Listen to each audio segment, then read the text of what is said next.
กระทรวงเกษตรกรรมและสิ่งแวดล้อมได้จัดกองประชุมทาบถามบุคลากรออกรับสมัครเลือกตั้งเข้าในคณะบริหารงานพรรคกระทรวงเกษตรกรรมและสิ่งแวดล้อมสมัยที่7รอบที่2ได้จัดขึ้นในวันที่6ตุลา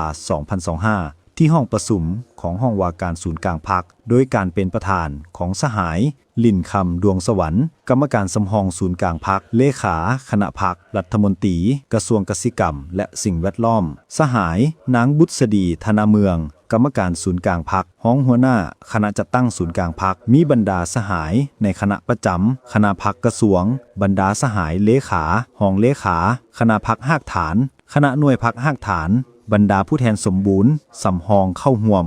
สหายลิ่นคำดวงสวรรค์ได้กล่าวว่า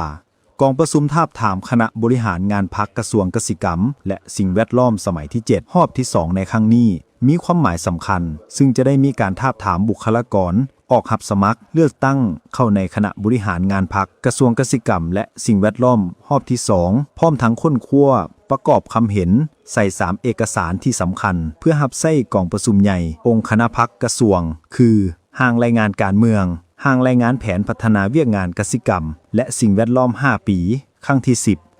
2026ถึง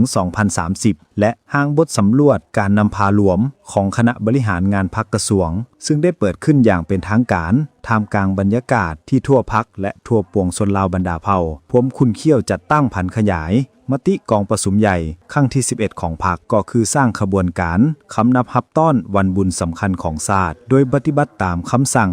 ของคณะเลขาธิการศูนย์กลางพรรคฉบับเลขที่411ทับคลสพว่าด้วยการกะเกียมและดำเนินกองประชุมใหญ่3ขั้นของพรรคคำแนะนำของคณะจัดตั้งศูนย์กลางพรรคฉบับเลขที่211ทับคจสพว่าด้วยการจัดตั้งปฏิบัติคำสั่งของคณะเลขาธิการศูนย์กลางพรรคว่าด้วยการกะเกียมและดำเนินกองประชุมใหญ่3ขั้นของพรรคเพื่อเป็นบวนอิงทาบถามบุคลากรที่จะออกรับสมัครเลือกตั้งเข้าในคณะบริหารงานพรรคสุดใหม่รอบที่2จะได้ทบทวนคืนเกี่ยวกับมาตรฐานและเงื่อนไขผู้จะออกรับสมัครเลือกตั้งเข้าในคณะบริหารงานพรรคสุดใหม่